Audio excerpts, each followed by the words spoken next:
I will first go to a general introduction, then followed by some technical development of the physiological MRI techniques, and then a few application cases, and finally a brief summary.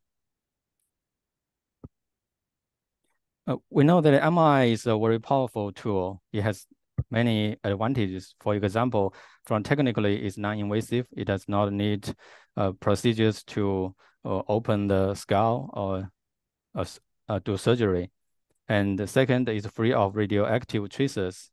And third is very versatile in adapting sequences. That means all these technical advantages will translate into several practical advantages. For example, it means less pay and more comfort, so more acceptable for the patients. And then it provides repeated and longitudinal observations. For some of the invasive procedures, this is almost impossible. And thirdly, it provides multiple parameters in one modality. That means you don't need to do co-registration across different modalities. And conventionally, anatomy MRI is the most popularly used. For example, the T1 weighted imaging, T2 weighted, or proton density weighted, or diffusion weighted. And all these more focused on the structure. And a different category is functional MRI, which focus more on the CBF, OEF, CML2, CVR, all this kind of thing. And all these are physiology. And the advantage of using physiology is that it generally is earlier. For example, this is a healthy human brain and it's normal. And this is an 80 brain, and we know that it will suffer from atrophy. And by comparing them, we know that the atrophy is very obvious, and this is structural change. But this structure change is generally a very late event and is not early enough. So we're wondering if we can do something earlier.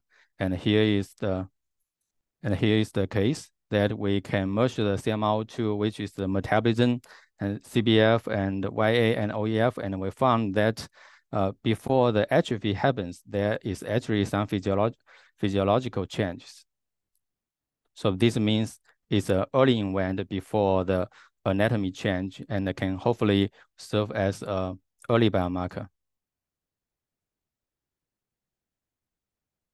And why we study rodents, since that many of our technique purpose is to use them in human, and why we spend so much time to study rodent. And rodents studies are important in several ways. First, it's important in therapeutic and pharmaceutical trials. For example, for a new drug, you cannot use it directly on the patients. You need to go a serious and very rigorous trials in the animals to suggest it really brings the beneficial effort you claim. And second, it's very important for exploring the pathological mechanisms. The animal models can easily build with the surgical or genetic models, genetic manipulations. And for example, if you want to study the relationship between neural inflammation and CML2, which is the metabolism, and that in that way, you can use the animal model and you can increase the neural inflammation or suppress the neural inflammation with treatment and to see how the CML2 responds. And this is the general strategy in studying the mechanism of the disease. And for human, this is not allowed for ethical reason. And in the literature, we can see the popularity of rodents. And with the in the past decades, we can see there is a very huge, rapid increase in the literature of the rodents, particularly the mouse. So when measuring brain physiology, we notice that the human brain only occupies 2% of the total body weight, but it actually consumes 20% of the total energy. And this energy supply is provided by the aerobic metabolism, namely to metabolize the glucose along with the oxygen and to provide the energy. And this energy supply, it has two aspects. One aspect is supply. That means the blood flow. That means how many oxygen you can provide it to the brain. And another aspect is usage, namely the extraction fraction. That means how many percent of the oxygen has been consumed by the brain. And here is a schematic model. That is the artery and the CBF deliver the oxygen, and this is the artery, and here is the brain tissue. It will extract the oxygen from metabolism, and then the remaining part will be drained into the vein. And around this model, we have several physiological parameters. One is arterial oxygenation, YA here, and another is venous oxygenation, YV here. And the difference between them will be the oxygen extraction fraction, OEF. And the CBF is defined by the total volume of blood delivered per unit time and per unit brain tissue. And also CMRO2, which is cerebral metabolic rate of oxygen, is the total amount of oxygen consumed by the brain tissue. And all these are more static measures. And we actually have some dynamic measure. For example, under a challenge, the vessel will respond. For example, use the azoxystrobin or the carbon dioxide, the blood vessel will dilate.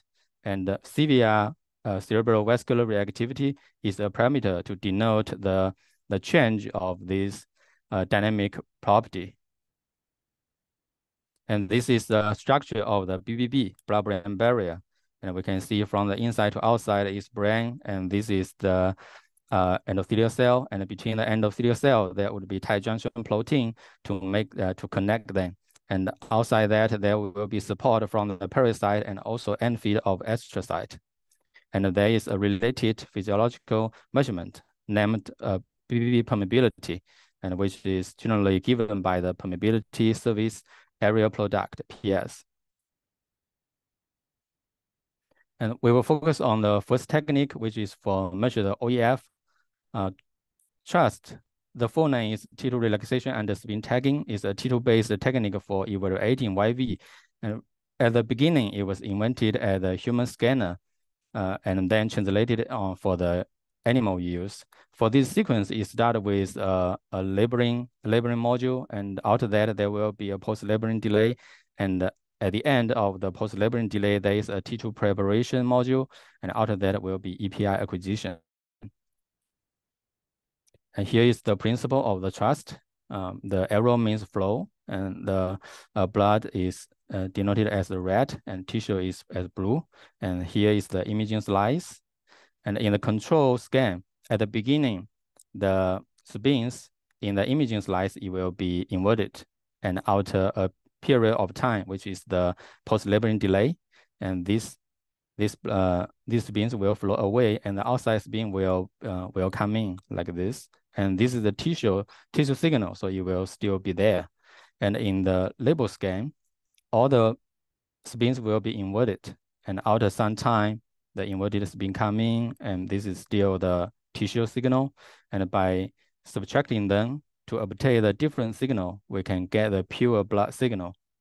And by applying several different ETE, we can feed for the T2. This is the principle of the trust, and this principle is also called a spin tagging principle, generally used in the arterial spin labeling MRI. And for performing the trust, we know that there's a huge difference between the human brain and the mouse brain. The first question come to us is how we position the imaging slice. And we tried several different strategies and to see that how the different slices affect the final trust signal. And by quantifying them, we found that the conference of sagittal sinus is the answer. The conference of sagittal sinus will give the highest signal. And out of this, we optimize several other parameters. For example, the inversion slab thickness and also post-labeling delay and the repetition time. In all these experiments, we aim to improve the signal intensity of the trust. And after doing all this, we have an optimal protocol.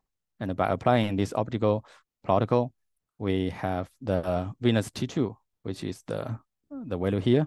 And by converting this venous T2 into a calibration plot, we can obtain the YV, which is the oxygen, venous oxygenation. And we then test the sensitivity for some challenge. For example, the first challenge is the hyperoxia study. We compare the mouse under the room air breathing and the pure oxygen breathing. And as expected, we found there is an increase in the venous T2 under the pure oxygen breathing.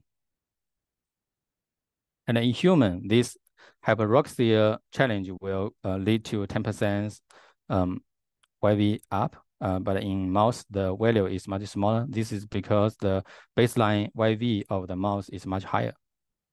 And then we also try different anesthesia to test the sensitivity. And we can see from here, there's a huge increase in the venous T2 from isoflurane to dexmedetomidine plus isoflurane. Isoflurane is vasodilated and dilative, and dexmedetomidine is vasoconstrictive. So they have different mechanism in affecting the CBF and CMRO2. So that means that our technique is very sensitive to the challenge. And then we also performed a proof of principle study of the aging effect. We found that in very old mice, the venous T2 tend to be lower, which means the oxygen extraction fraction is higher. This is primarily due to the deficiency of the neuron at age. And we also found that the COV of the technique did not change much between the younger mice and the older mice. This means our technique is still fidel in the older mice. And by organizing all these effects, we have an optimal protocol. And this protocol can provide the YV information in 3 minutes.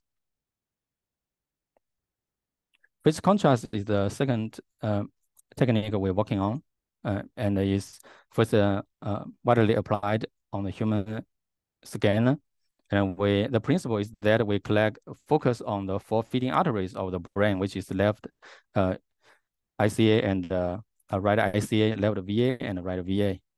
And in mouse, it will be slightly different. We found that as in here, that we found that the VA and ICA are at the same plane, but in the mouse, it's different. They're at a different imaging plane. And so systematic optimization will be required. And here is the principle of the phase contrast.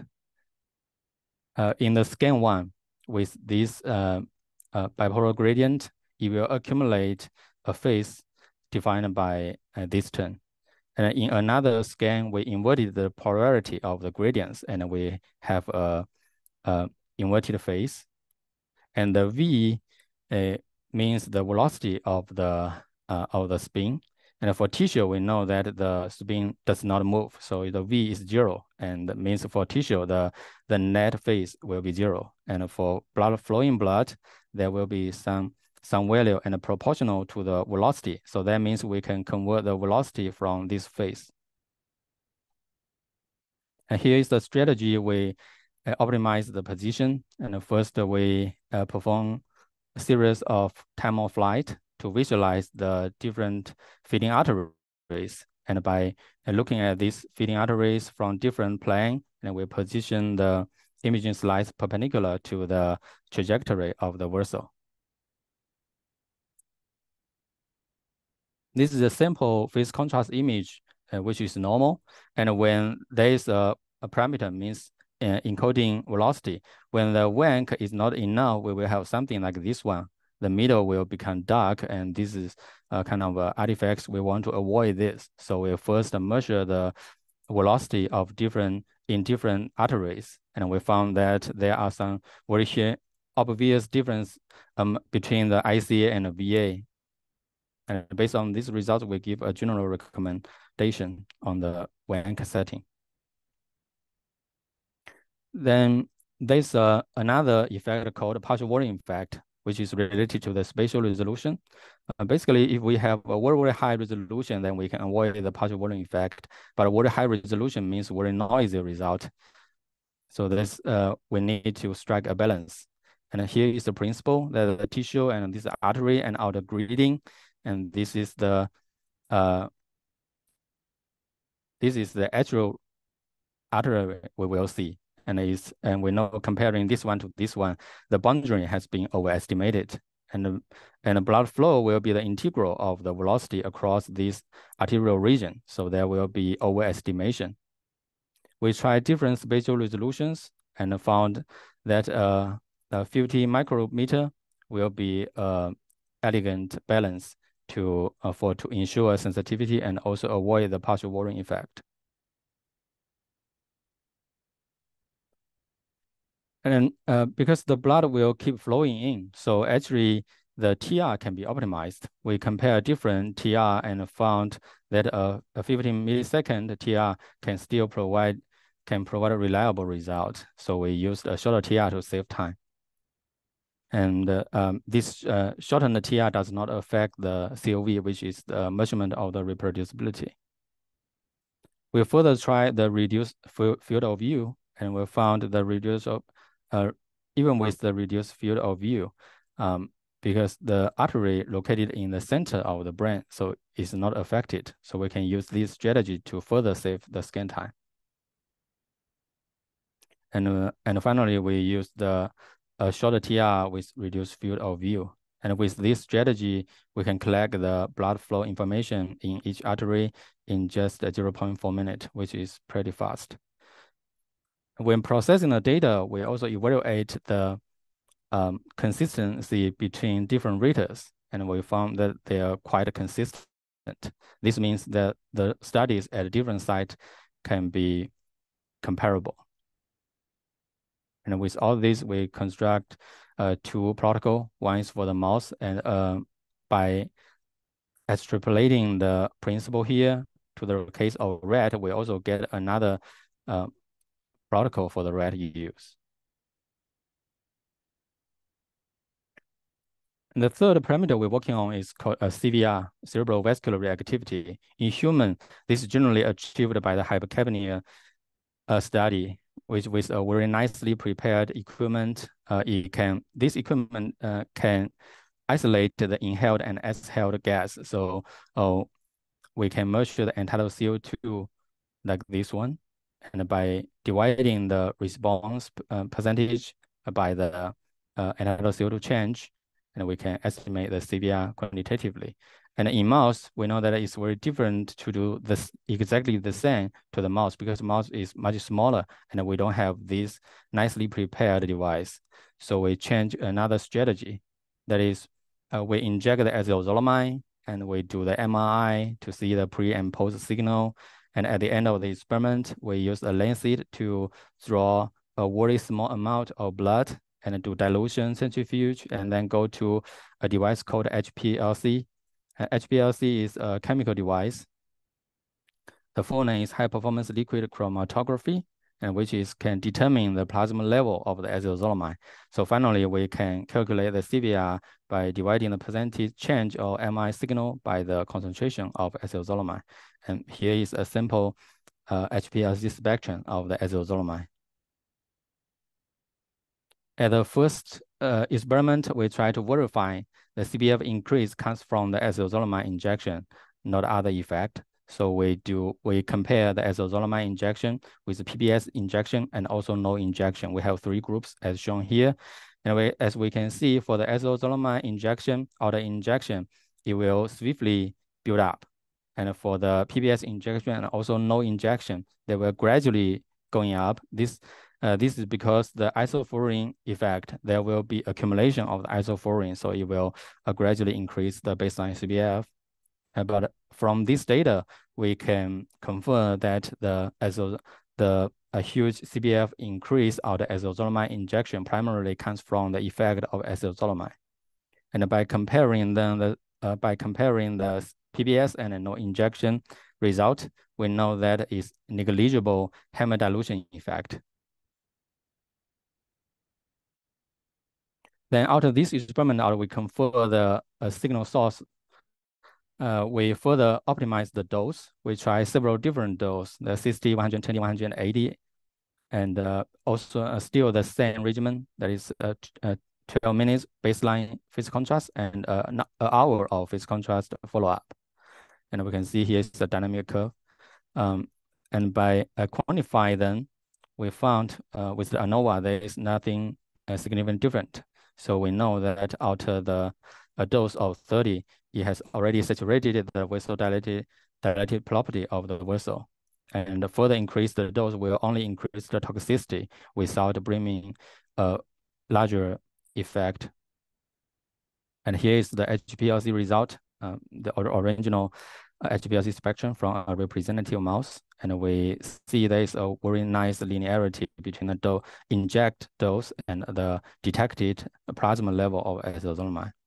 And take this as an example, we calculate the CVR is around 1% and per unit of azoxystrobin.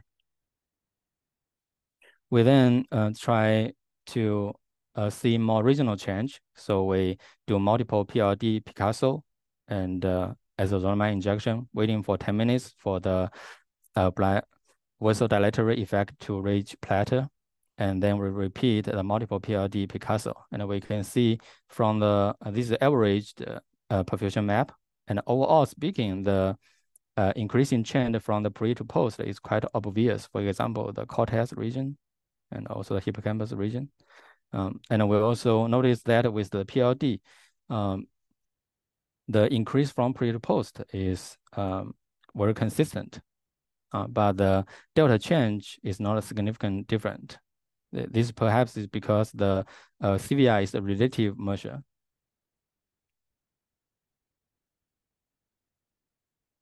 And we, in another batch of mice, we quantify the CVR and to see if there is a regional difference. And from the perfusion map here, the trend is similar. That is from pre to post, the CVR will increase. And we choose different regions as shown here. And we quantifying them and we found there is a significant difference across different regions. Basically, the isocortex shows the biggest CVR. In comparison, the deep brain region will show less CVR. And in literature, we noticed that somebody reported that the cortex region has denser capillary and also other vessels. So we hypothesize perhaps this higher CVR associated with the cortex is due to the vessel density. But in the future, we will perform further study to verify. And recently, we work on a technique named webcast, which is for measuring the blood-brain barrier permeability. And the principle of the webcast is that in the artery, majority of the blood will be extracted by the tissue, and the remaining will be drained into the vein directly. So by measuring the E here, extraction, water extraction fraction, and we can calculate the permeability according to this Rankin-Cron equation. And this is a sample image of the principle of ASL. This is a labeling plane and this is imaging plane. And we can see that with longer PLD, there will be some signal showing up at the superior sagittal sinus. And by focus on this signal, we will estimate the PS value. And so when back translate this technique into the mouse use, for example, this is the mouse brain from sagittal view. This is the arterial side, this is the neck, and this is the venous side, the gray vein. And we have a question that how long it takes to travel from the arterial side to the venous side. And second, this is the if a bolus, this is a rectangular bolus, but during the passage from the arterial side to the venous side, we know that the labeled spin will keep exchanging with the adjacent non-labeled spin. So finally, the result will be a very theoretically perfect bolus will become a bell-like signal like here. So we have another question that how long should we label the blood to avoid the sensitivity loss induced by the dispersion effect? And in order to answer these two questions, that we performed optimization study. First, we tried different PLD, and we found that the bolus arrival time to vein in mouse is around 700 milliseconds. And by contrast, the bolus arrival time to tissue in mouse is around 370 milliseconds. That means the BAT to wane is much, much longer than that to tissue. And this is consistent with the human result. We also tried different labeling duration, and we found the full width at how height of the dispersion is around 800 milliseconds. And with further simulation, we found that the labeling duration of 1,200 with a post-labeling delay of 100 milliseconds can provide a decent signal. So we use this as a trade-off. And this is the principle how we estimate the PS. That is, we use the webcast to calculate the extraction, and we use another set of PC with multiple wank to estimate the fraction of blood. This is to correct the partial volume effect. And another set of phase contrast MRI to estimate the global CBF. And then finally, we can calculate the PS. We first run a reproducibility study that for different mice in a same section, we repeat the webcast MRI by 3 times. And then we can see here is the result. And with time, the CBL will gradually going up. This is significant, and this is consistent with our CVR study. That means the isoforine will accumulate, and it will gradually modulate the signal, webcast signal, and also water extraction. And for PS, it's not significantly different across different time points. And there is a negative correlation between the CBF and water extraction.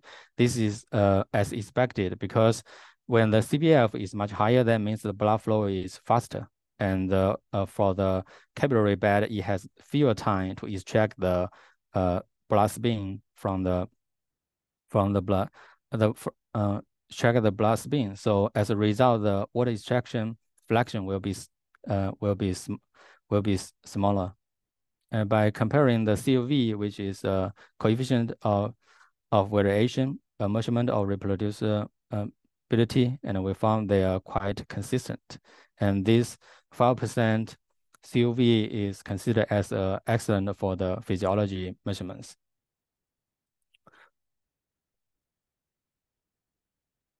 And then we apply this technique in a Huntington disease model, and we found in this model, there's no brain atrophy. Brain volume is normal, and the CBF is also normal. That means the blood supply does not have any problem. But we found there's a significant difference in the water extraction fraction and also PS.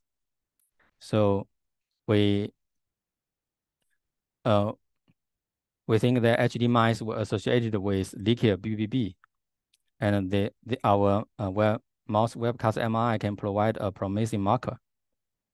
Then we want to verify our finding. We first focus on the Claudin 5. Claudin 5 is a type of tight junction protein. So we look at we run a proof of principle study with the immunofluorescence staining, and we found that in the wild type mice, they are pretty much Claudin 5, but in the ZQ175, this is the HD model, there are fewer Claudin 5 signal. And then we run Western blot for 3 times of the tight junction protein, which is 0,1 Claudin and Claudin 5. And we found that this reduced 0,1 and also reduced Claudin 5, consistent with our finding of leakier BBB. And by comparing, interestingly, there is an increase accruing. This is because there is a process called astrogliosis at early HD.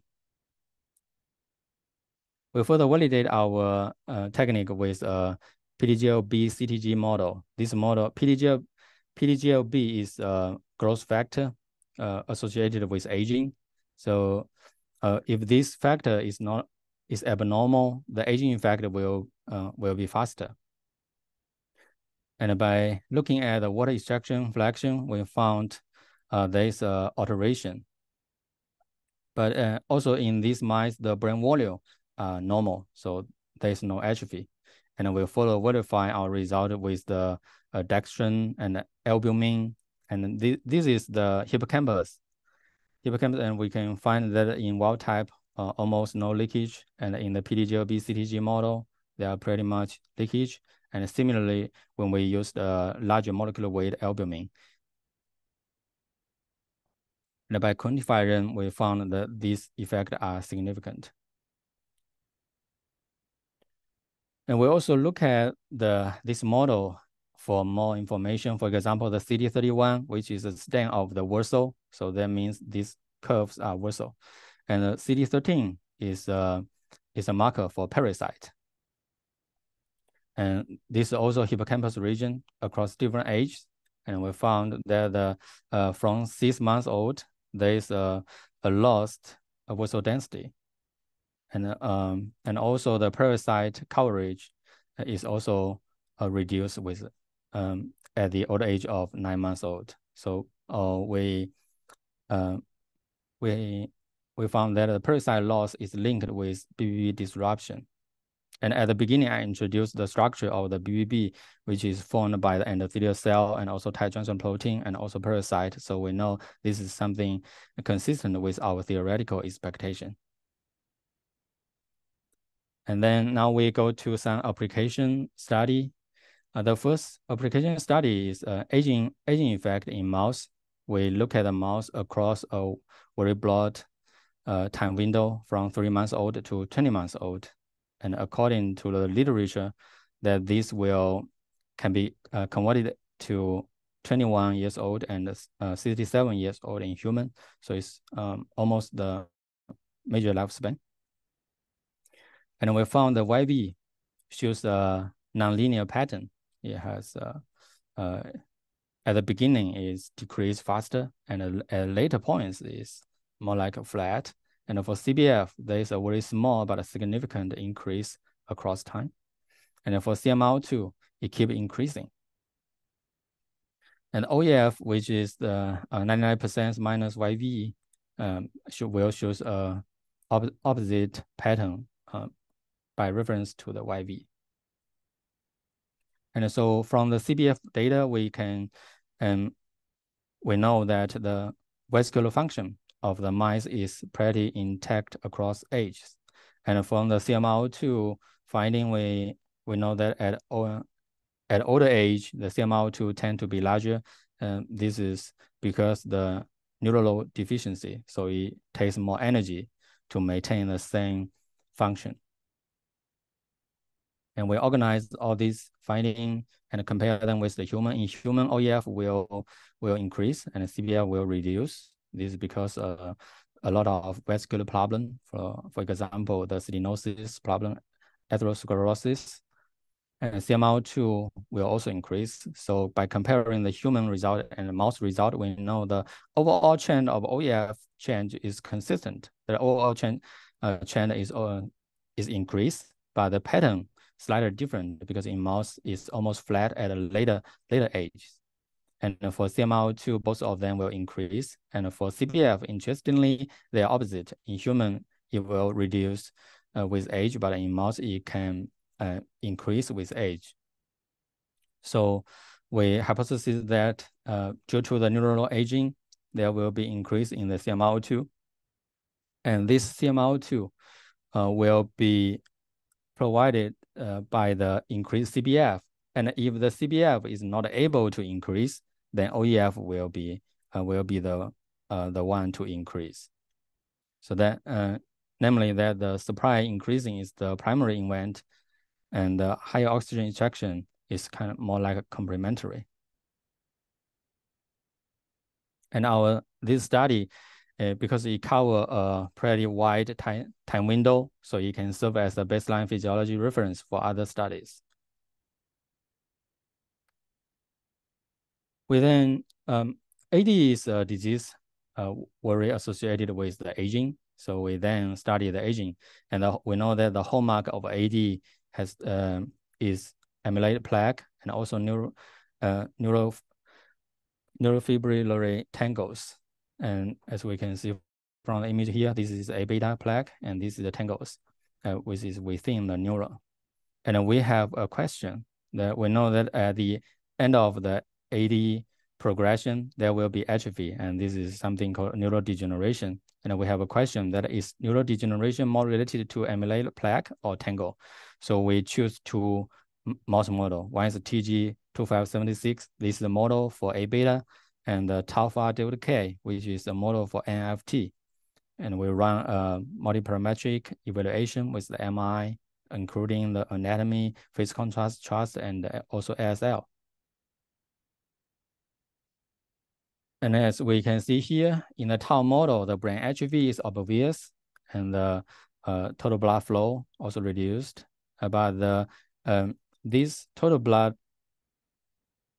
flow reduced is primarily due to the reduced brain volume and auto-normalizing to the CBF, which is per unit tissue supply, and it's not significantly different. So, and on the other hand, the OEF will reduce, and the total CMRO2 will reduce, and even auto-normalization, the CMRO2 is still reduced. And this is the regional CBF across different regions. There doesn't seem to be an effect. So we know the metabolism decline is associated with the tau phi delta K model, and the regional perfusion is still relatively intact. And we also correlate all these results with the behavior test, which is a measurement of the cognition.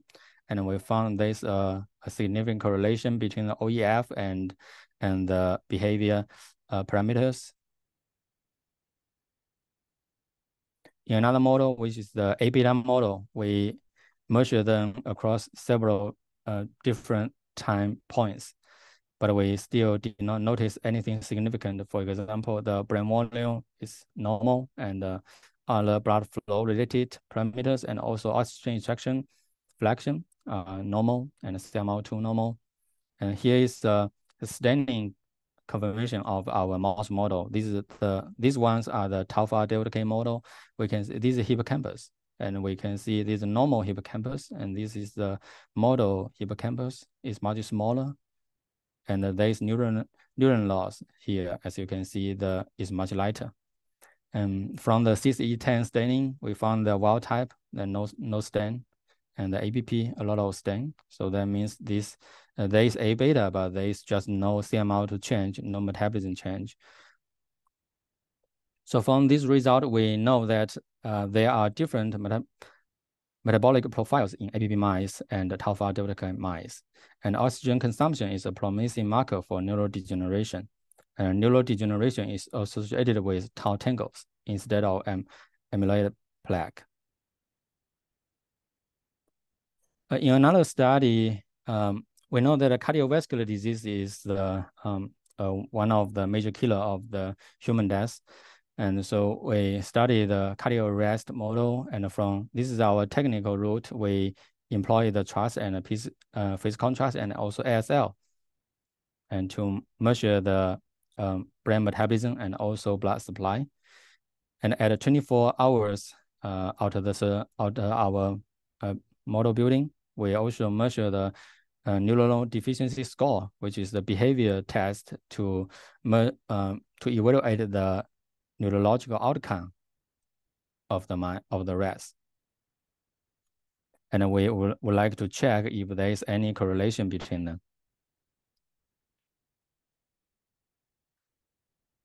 And we found in general, there will be increase in different parameters. And by separating them into two groups, we found a different pattern starting out of the 2 hours. And we can see this bad with lower CBF is worse outcome, and with higher CBF is better outcome. And also the same for CMRO2. And by look at the correlation efficient between all these parameters and the 24-hour NDS, we found that the CBF at 156 minutes and also CMRO2 at this time can predict the 24-hour NDS. And also the slope of CMRO2, that is the CMRO2 change, can also predict the final neurological outcome. So we believe that physiological parameters can serve as markers for CA intervention. And we also look at the regional perfusion, and we found the hippocampus region, which has the most abundant information, is the most vulnerable region, and all these can predict the short-term neurological recovery. There are also other ongoing studies. For example, we study the small cell disease CAR T-cell model, and with the electron microscope, we reproduce the mouse model. And the major finding is that OEF will be different, and also metabolism and CVR, which is reactivity.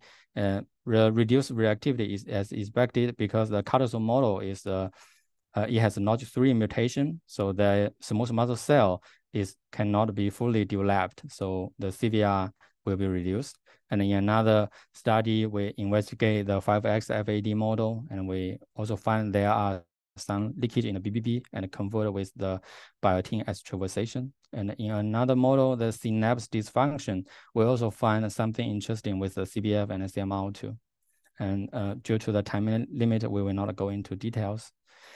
And beyond all this, I would like to emphasize that there are also many other excellent peer works. And due to page limit, I cannot list them one by one, but just as a few examples. For example, Dr. Barbier's group for optimizing the SL for the human use, for the mouse use at the ultra high preclinical magnetic field. And also Dr. Jack Wells' group, the contributions on the BBB measurement and also CSF measurement, and also Dr. Jadish's group measure the CSF related parameters. And from all this, we know that brain physiology MRI is an active and a productive subfield. And this is a summary that basically we have optimized and developed a set of MRI techniques to measure physiological parameters in rodent brains. And these methods may provide markers to facilitate further mechanistic research and future therapeutic trials. And I have a lot of people to thank, and my colleagues around me. Without them, I will not be able to do all this work, and also the grant supports. And thank you for your attention.